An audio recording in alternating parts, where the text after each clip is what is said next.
네, 날씨가 많이 추워졌습니다. 여러분 입고 오신 옷만 봐도 겨울이 왔구나 싶습니다. 설마 했는데 정말 어제 전기장판을 꺼냈습니다. 또 설마 했는데 어제 산책 나가는데 정말 겨울 파카를 입고 나가야 했었습니다. 겨울이 왔구나 싶습니다. 이렇게 바깥 온도가 추워지면요, 우리는 자연스럽게 몸을 보호하기 위해서 옷을 입고 몸의 온도를 조절해 주지 않습니까?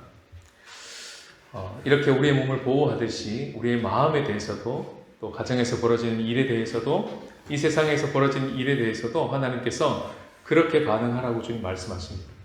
온도계처럼 반응하는 방법이 있고 온도 조절계처럼 반응하는 방법이 있습니다. 바깥이 춥다고 똑같이 춥게 반응하지 않듯이, 보호하고 조절하여 반응하듯이, 몸을 그렇게 보호하듯이 우리의 마음도, 이 세상에 대한 우리의 반응도 온도 조절계처럼 반응할 수 있다. 이렇게 주님께서 말씀하십니다. 그 역할을 할 수 있도록 도와주시려고 우리 가운데 오신 분이 바로 오늘 본문의 주인공이 되시는 성령님이십니다. 지금처럼 나라가 어렵고 어지러울 때, 또 개인적으로 가정에서나 회사나 학교에서나 여러 가지 일로 사건과 사고들이 터질 때, 그때가 바로 성령께서 우리 가운데 더욱 도와주시는 그런 때라는 것을 믿으라고 하십니다. 지금처럼 밖이 추워지면 안으로는 기도의 온도를 높일 수 있도록 도와주시고요.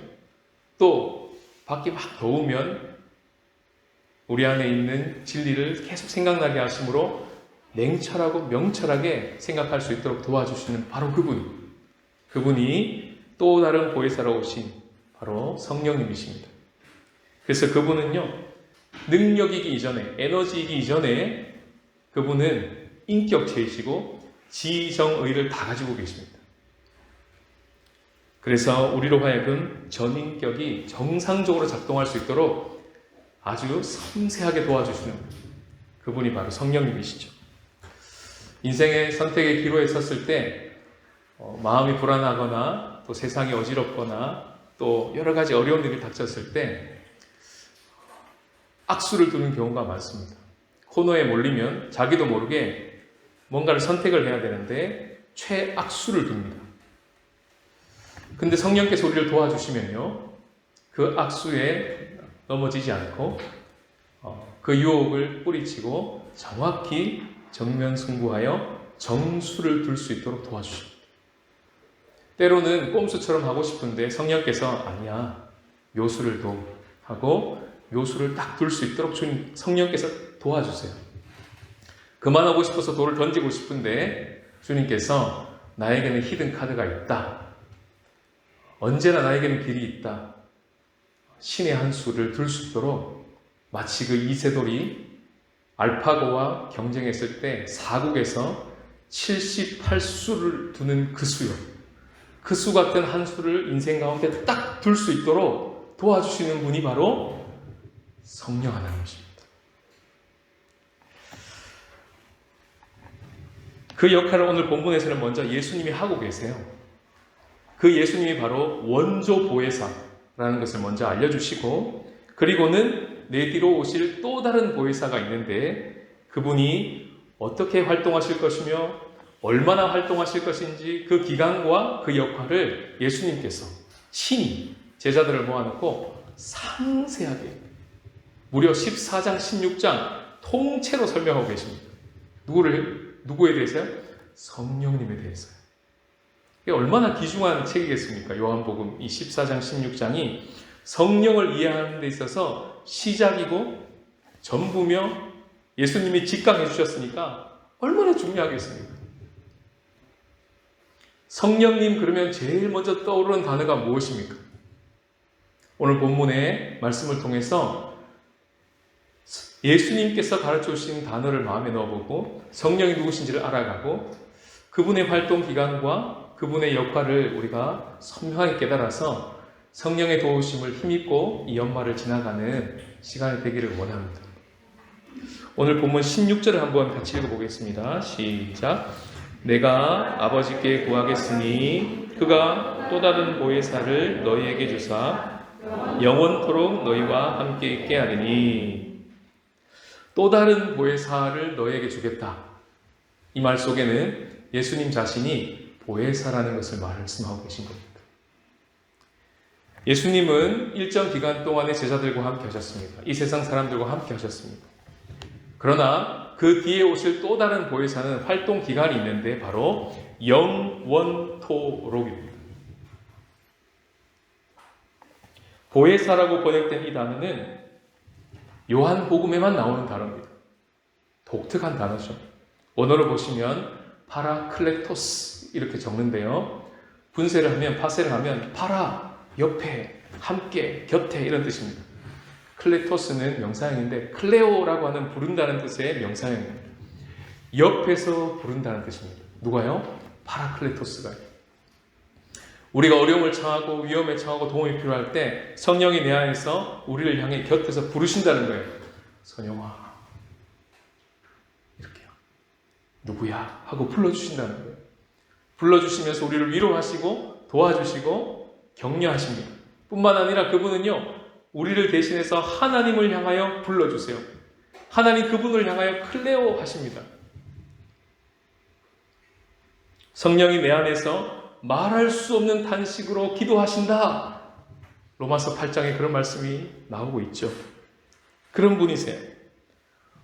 우리가 15장을 묵상할 때 예수님 안에 우리가 거하면서 계속 끝까지 예수님처럼 살아갈 수 있는 하나님이 채놓으신 두 가지 조치가 있다고 그랬습니다. 15장을 감싸고 있는 두 가지. 하나는 공동체였고 하나는 성령이었죠. 그 두 가지 조치 안에 들어올 때만 이 나의 안에 거하라가 계속 경험될 수 있다고 말씀하셨습니다. 13장과 17장이 이야기하고 있는 그 공동체는요, 우리 리트릿을 통해서 맛을 보았습니다. 그리고 시작되었습니다. 한 수를 둔 겁니다. 그리고 그것은 첫걸음입니다. 또 하나가 남았는데 성령이에요. 성령이라고 하는 이 조치 안에 들어와 그분이 누구시고 우리를 위해서 무슨 일을 하시는지 아는 것, 그리고 그것을 실제로 누리는 것은 우리가 이 남은 인생 여정길을 걸어가는데 너무나 중요합니다. 본문의 사건이 벌어졌던 그 시간이나 기록되고 있었던 AD 90년의 그 시간이나 2000년이 지금 이 시간이나 어렵기는 매일 마찬가지입니다. 항상 내부적으로 외부적으로 어려움이 있었고 그때나 지금이나 똑같습니다. 그런 상황 가운데 오늘 말씀을 통해서 우리에게 무슨 말씀을 주시고 있는지 오늘 본문을 통해서 함께 경청하기를 원합니다. 첫 번째 메시지를 다 같이 읽겠습니다. 시작. 이 오해에서 이해로. 지정의가 있다면 먼저는 성령께서 우리의 지적인 부분을 도와주십니다. 오늘 본문의 14장에 예수님의 중심 그룹이 나오는데요. 크게 세 그룹이 있다고 그랬습니다. 70명, 12명, 3명. 근데 오늘 본문에 나와 있는 제자들의 이름을 보시면 그 이너서클에 3명, 베드로, 야고보, 요한 외에 도마, 빌립, 가룟인이 아닌 유다 3명이 나옵니다. 근데 그 3명이 하는 말들을 보면 전부 다 무지하고 오해하고 있어서 질문을 막 예수님께 던지고 있어요. 거기에 대해서 예수님은 상세하게 답변해 주십니다. 그런 상황 가운데서 예수님의 역할을 하시면서 나온 말씀이 바로 성령의 역할이었어요. 다른 보혜사가 오셔서 성령께서 지금 너희들이 오해하고 있는 그 문제에 대해서 어떻게 도와줄 것인지를 이제 설명하시는데 그분을 이렇게 소개합니다. 17절입니다. 보시면요. 진리의 영이라 이렇게 되어 있습니다. 그분이 너희와 함께 거하실 것이고 너희 속에 계시겠다 이렇게 얘기를 하고 있습니다. 그러면서 진리의 성령이 오셔서 하는 역할을 26절에서 설명하고 있는데 함께 읽어보겠습니다. 시작. 보혜사 곧 아버지께서 내 이름으로 보내실 성령 그가 너희에게 모든 것을 가르치고 내가 너희에게 말한 모든 것을 생각나게 하리라. 두 가지 동사 기억나시죠? 보이시죠? 하나는 뭡니까? 가르치겠다. 뭘요? 모든 것을. 또 하나는 예수님이 하신 말씀을 생각나게 하겠다. 이것이 성령의 메인 사역입니다. 가장 중요한 사역이고 첫 번째로 소개된 사역입니다. 우린 모르는 게 너무 많아요. 무지한 게 너무 많고 어떻게 해야 될지 모를 때가 자주 일어납니다. 그럴 때마다 하나님께서 도와주신다는 것입니다. 가르쳐 주신다는 거예요. 꼭 기억해야 될 말씀을 기억하게 하신다는 것입니다. 우리는 쉽게 거짓에 속기도 하고요. 사단의 기만 작전에 속기도 합니다. 경험이 한두 번 반복되면 확증 편향이라는 게 생겨서 정말 그런가 싶어요. 앞에서 김 씨를 만났는데 별로 안 좋았어요. 또 어딜 가서 김 씨를 또 만났어요. 분위기가 안 좋았어. 김 씨는 다 안 좋구나. 뭐 이런 생각이 온다는 거예요. 거짓이잖아요. 그런데 자기도 모르게 경험이 반복적으로 쌓이다 보면 정말 그런 거 아닐까 하는 확증 편향이 생긴다는 거예요. 유튜브 뒤에는 알고리즘이 있습니다. 내가 뭔가를 클릭하면 그 클릭에 맞게 나의 관심사에 맞게 계속 띄워져요. 그러다 보면 나도 모르게 확증 편향이 생긴다는 겁니다. 그것만 계속 보고 있으니까요.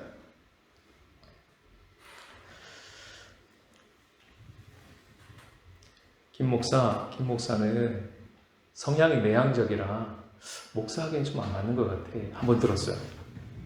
그런가? 목사는 좀 외향적인 사람이 잘하나? 사람을 만나야 되니까 그런가? 그랬습니다. 김 목사는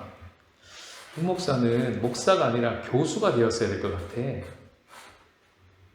그런가? 교수가 되어야 잘못 왔나? 그러다가 그런 말을 한두 번 듣고 그런 말이 설득이 될 만한 사건이 한두 번 터지고 나면 그게 정말 그렇구나라고 받아들이게 된다는 거예요. 요 말을 제 마음에서 빼내는 데까지 저는 10년이 걸렸습니다. 그때 누가 도와주신다고요? 성령께서. 진짜 내가 들어야 되고 우리가 들어야 될 말을 넣어준다는 것입니다. 선영아, 불러주세요. 클레오 하신다 그랬죠? 목회는 성향으로 하는 게 아니야. 부르심으로 하는 거란다.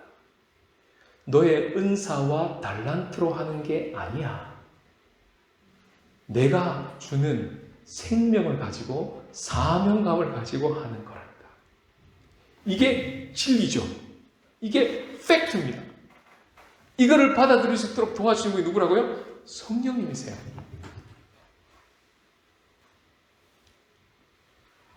그리고 사람들의 어떤 나에 대한 평가나 또 어떤 피드백이 아니라 하나님께서 내게 뭐라고 말씀하시는지, 예수님께서 하신 말씀을 생각나게 도와주시는 분이 성령님이라는 겁니다. 그 한마디가 없으니까 제가 제일 싫어했던 질문이 뭐냐면, 목사님은 왜 목사님이 되려고 하셨어요? 이 질문을 들으면 참 싫었어요. 왜일까요? 대답할 게 없거든요. 저의 진짜 솔직한 대답은 목사하면 잘할 것 같다는 얘기를 너무 많이 들어서 했어요가 정확하게 솔직한 얘기였어요. 그 말 하기엔 너무 부끄럽잖아요. 자기 자랑 같잖아요. 그 말을 못한 거예요. 뭐가 없었던 거죠? 예수님께서 내게 불러주시는 그 한마디 클레오가 없었던 것입니다. 그때 성령께서 도와주세요.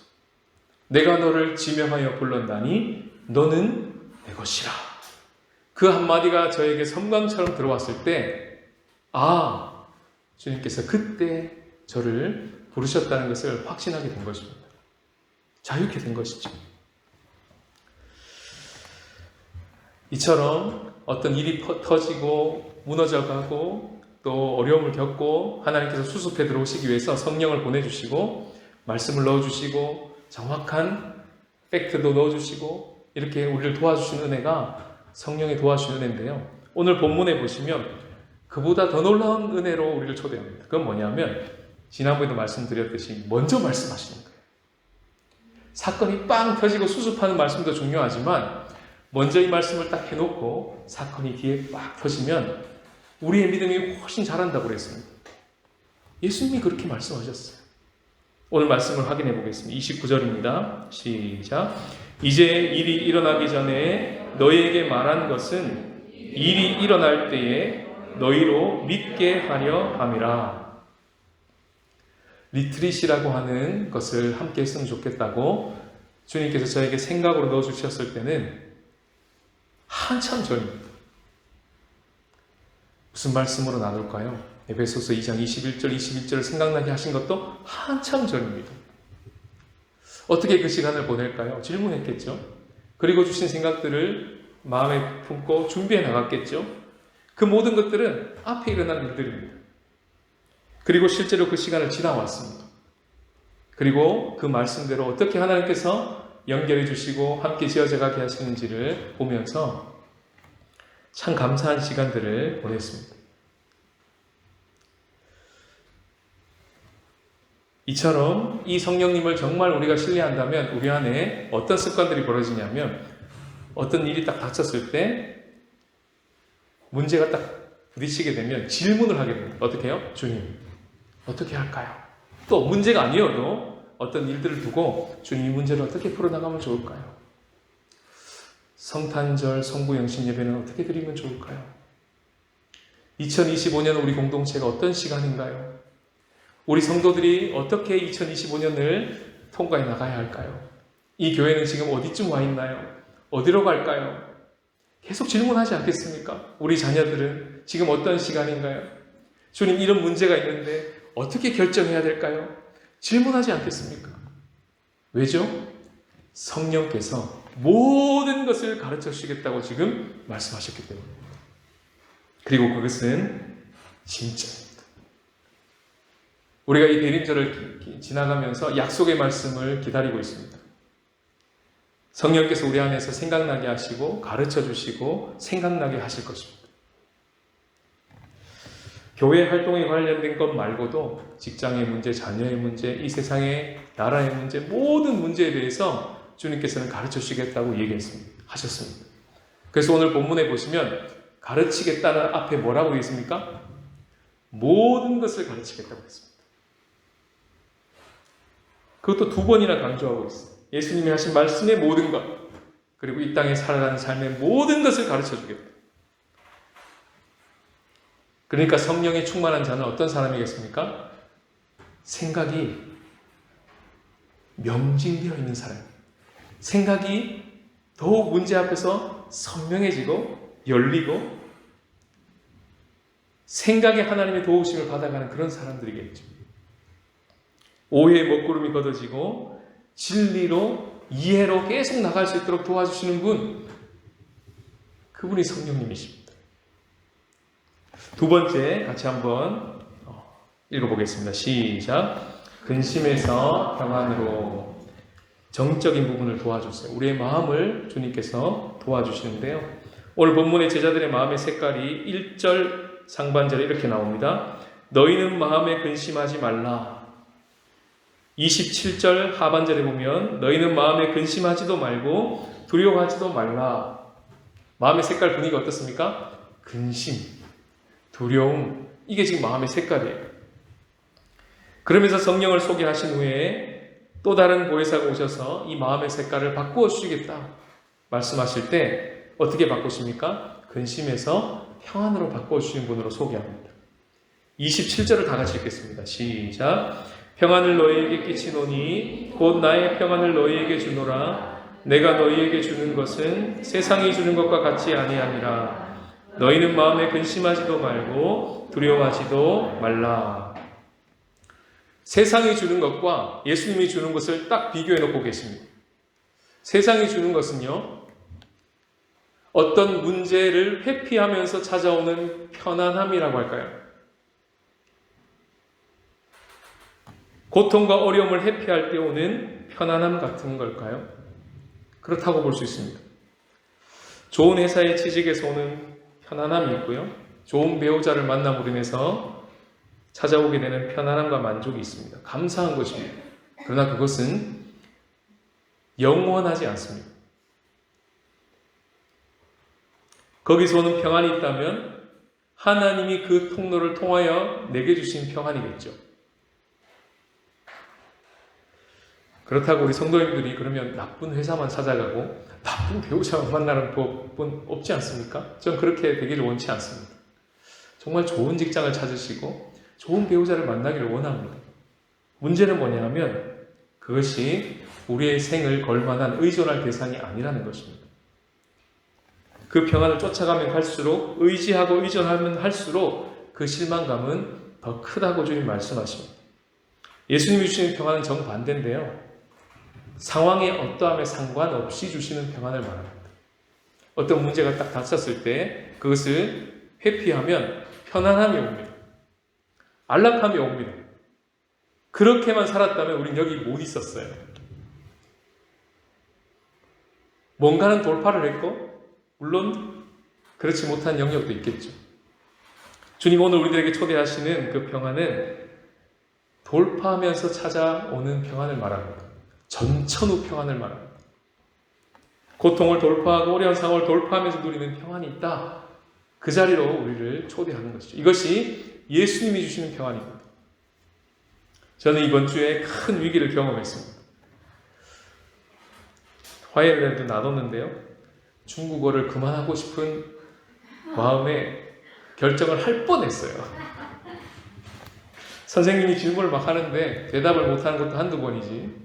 앞에 나와서 하다가 자리에 앉는 경우가 너무 많아진 겁니다. 특별히 이번 주에. 마음이 실망이 되는 거예요.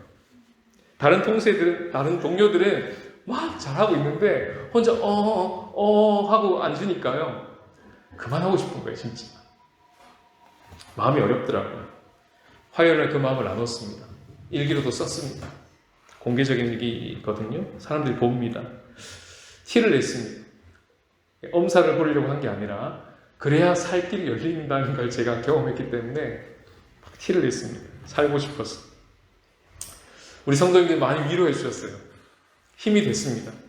그중에 특별히 한 형제가 저에게 이렇게 얘기했습니다. 목사님, 선생님의 대답에는 잘 대답을 못해도 예수님의 대답에는 잘 대답하고 계신 것 같은데요. 그 이야기를 들었을 때요, 제가 눈물이 핑 돌았습니다. 큰 위로를 얻었습니다. 그리고 알았어요. 지금 저 형제의 말을 통해서 성령께서 나한테 위로하시구나, 격려하시구나. 이 자리에서 그만두면 편안하겠죠. 그런데 그 평안 말고, 거짓 평안 말고 돌파에서 오는 평안이 있는데 그게 내가 주는 평안이야. 거기로 한번 와봐 라고 초대하신 것 같았습니다. 참 신기하게 제 마음의 색깔이 월화를 지났을 때 색깔하고요, 수, 목, 금을 지난 제 마음의 색깔이 참 많이 달라졌어요. 마음의 색깔이 바뀌었습니다. 기적이 일어날 거예요. 이 역할을 누가 하신다고요? 성령이 하십니다. 자녀가 없어서 업신여김을 당했던 한나라는 자매가 있었는데요. 성경에 성전에서 마음이 너무 괴로워서 통곡하면서 울고 있었습니다. 그리고 그 옆에 있었던 엘리 제사장이 와서 당신이 은혜 입기를 원합니다 라고 했을 때 하나님의 음성으로 듣고 한나가 이렇게 기도의 자리를 빠져나왔습니다. 사무엘상 1장 18절 다 같이 읽겠습니다. 시작. 당신의 여종이 당신께 은혜 입기를 원하나이다 하고 가서 먹고 얼굴에 다시는 근심빛이 없더라. 상황이 좋아져서 그랬을까요? 임신되어서 그랬을까요? 사무엘을 낳았기 때문에 그랬을까요? 아니요. 아무 일도 일어나지 않았습니다. 그럼에도 불구하고 근심빛이 다시는 근심빛이 사라졌더라. 오늘 본문에도 보시면 십자가 부활 사건이 아직 일어나지도 않았는데 예수님이 이렇게 말씀하십니다. 이것을 너희에게 이르는 것은 너희로 내 안에서 평안을 누리게 하려 함이라. 세상에서 너희가 환난을 당하나 담대하라. 내가 세상을 이기었노라. 한나가 근심빛이 다시는 없었던 이유는 문제보다 크신 하나님을 바라보았기 때문입니다. 그거 진짜 믿어졌기 때문이에요. 마음의 색깔을 바꾸시는 하나님의 역사가 우리는 이제 성령을 통해서 한나가 경험했던 그 은혜처럼 동일하게 일어나는 것이죠. 문제가 여전히 앞에 있음에도 불구하고 담대하라. 내가 세상을 이기었노라 라고 하시는 그 예수님의 말씀 한마디 때문에 우리의 마음의 색깔이 바뀌는 것입니다. 기적이죠. 거짓 편안에 빠져 살지 말고 참 평안, 전천후 평안이 있다는 것을 경험할 수 있도록 도와주시는 분, 우리의 마음의 색깔을 바꾸시는 분이 성령님이십니다. 마지막 세 번째인데요. 다 같이 읽겠습니다. 시작. 들음에서 지킴으로 지정의에서 우리의 의라고 하는 부분을 도와주시는데, 오늘 본문에 보시면 무지에서 이해로 바꾸어 주실 뿐만 아니라 근심에서 평안으로 넘어갈 수 있을 뿐만 아니라 들음에서 지킴으로 넘어갈 수 있도록 도와주시는 분이 성령이라는 걸 깨닫게 됩니다. 오늘 본문에 참 많이 나오는 단어가 하나 있는데요. 지킨다, 행한다 라는 단어입니다. 한 5-6번 정도 반복되고 있습니다. 오늘 본문에서 계명을 지킨다는 말은 문맥상에서도 지난번 말씀드렸듯이 서로 사랑하는 것입니다. 성령께서 우리 안에 무슨 일을 하고 계시느냐 하면 끝까지 사랑할 수 있도록 가정 안에서도 직장 안에서도 교회 안에서도 이 세상 가운데서도 끝까지 이웃과 또 이 세상과 이 나라를 끝까지 사랑할 수 있도록, 공동체를 사랑할 수 있도록 그 일을 멈추지 않을 수 있도록 성령께서 도와주신다는 것입니다. 부부싸움을 했어요. 다음날 일어났는데 여보 밥 먹어 라고 말할 수 있는 건 누가 도와주는 겁니까? 성령이 도와주십니다. 직장에서 험악한 일을 당했습니다. 그럼에도 불구하고 사표 쓰고 싶은데 그래도 또 출근해서 그 자리에 앉을 수 있는 것은 성령이 도와주고 계시는 시간입니다. 아니요, 제 의지인데요. 제가 안 나가면 안 되잖아요. 맞는 말이죠. 근데 분명히 성령께서 그 지점에서 가만히 계셨을까요? 저는 반드시 도와주셨다고 생각합니다. 공동체에 대해서 한 발 더 섬기시는 분들, 성령의 역사를 경험하고 계신 것입니다. 나라가 힘들 때 불구경만 하고 있지 않고 어떻게든지 기도하거나 또는 이름을 내거나 막아서거나 정의를 위해서, 나라의 공의를 위해서 어떤 액션을 취할 수 있는 것은, 그런 용기를 가질 수 있는 것은 성령이 우리 안에서 역사하기 때문입니다. 우리는 늘 듣기만 하고 또 깨닫기만 하고 마음에 느끼기만 하다가 끝날 때가 참 많았습니다. 그래서 신앙생활도 어쩌다 보면 나를 위해서 하고 있구나 그런 생각을 할 때가 참 많았습니다. 그렇게 끝나지 않도록 주님께서, 성령께서 오늘 우리에게 행함으로 나갈 수 있도록 순종할 힘을 주겠다라고 말씀하시는 거죠. 31절 하반절에 노란 글씨만 한번 다 같이 읽어보겠습니다. 시작. 일어나라, 여기를 떠나자. 이렇게 오늘 본문은 끝이 납니다. 무슨 말일까요? 십자가 현장으로 함께 가자는 것입니다. 오늘 우리에게 적용하자면, 얘들아, 문제 속으로 나와 함께 걸어 들어가자. 입초됩니다. 회피하지 말고 나랑 함께 정면 승부를 하자.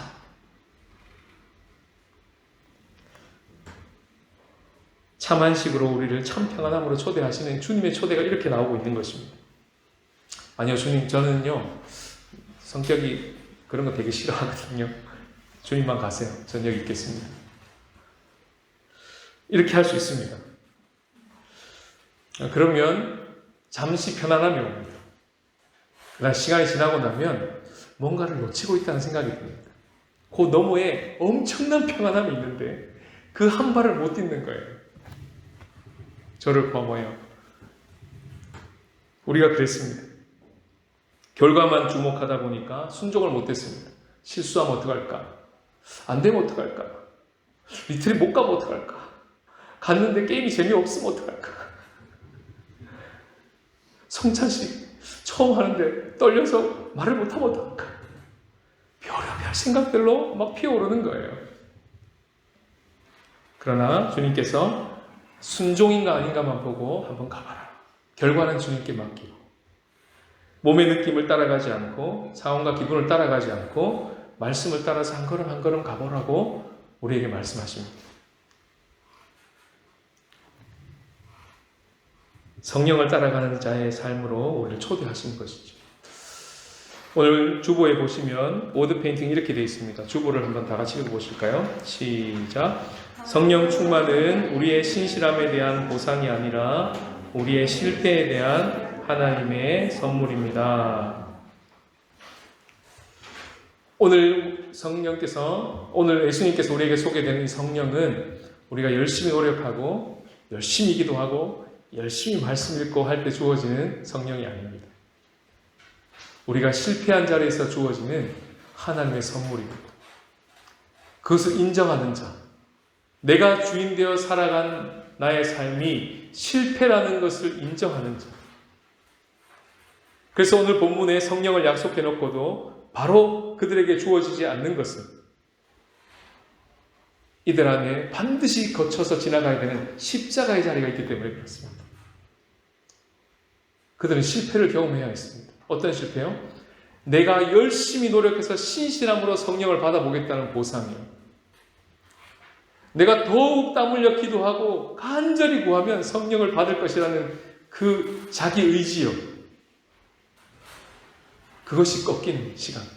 지금까지 내가 주인 되어 살아왔던 나의 삶이 실패였다고 인정되는 자에게 그리고 주인을 바꾸겠습니다라고 고백하는 그 진정성 있는 자에게 주어지는 하나님의 선물이 성령이라고 얘기하는 것입니다.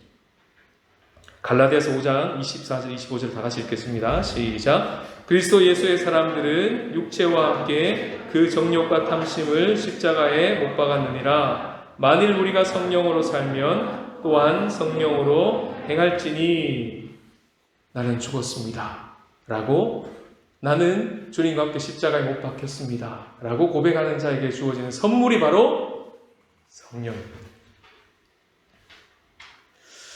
앞서 불렀던 찬송가 338장 네 주를 가까이 하게 함은 이라는 찬양은요, 타이타닉호에서 배가 쓰러져 나갈 때 한 선교사님이 갑판 위에서 바이올린을 켰던 바로 그 배경이 되는 찬양입니다.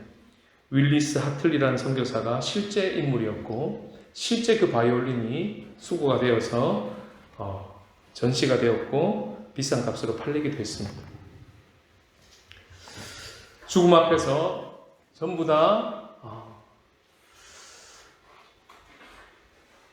회피하려는 많은 사람들하고 또 죽음에 대해서 떨리지만 용감하게 그것을 대면하려고 하는 사람들하고 극중에 보시면 그것이 딱 대조되어 나옵니다. 너무 오래전 영화라 잘 기억이 안 날 수도 있는데요. 굉장히 그게 부각되어 있습니다. 오늘 우리가 이 시간을 지나가면서 각자의 삶 가운데 어떤 문제 앞에 서 있을 수 있다고 생각합니다. 지금 여러분은 어떤 문제 앞에 서 있습니까? 가정적으로나 개인적으로나 공동체적으로 저걸 넘어가야 되는데 어떻게 넘어갈까 하는 그 어떤 지점의 문제 가운데 계십니까? 혹시 저처럼 마침표를 찍고 싶으신 분 계십니까? 그냥 그만할래. 그런 마음이 드시는 분 계십니까? 오늘 주님께서 오늘 본문을 통해서 이렇게 말씀하십니다. 사랑하는 아들아, 내 딸아, 마침표를 찍지 말고 쉼표를 찍고 나의 음성을 들어보렴.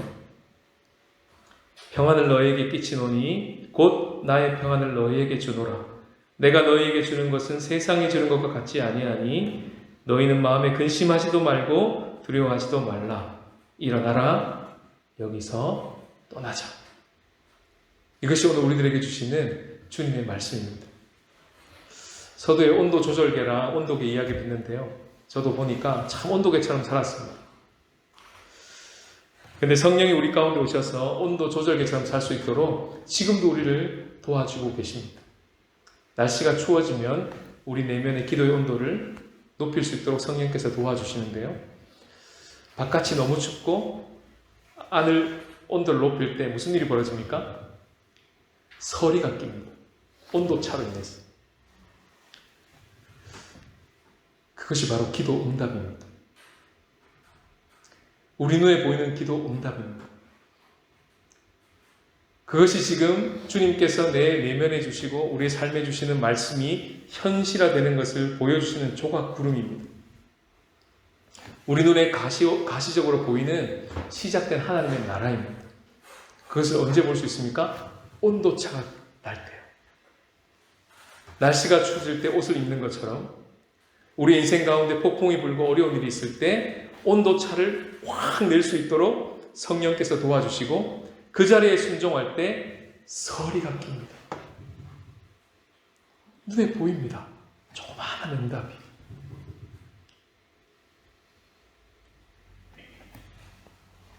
그 자리로 주님께서 오늘 우리를 초대하십니다.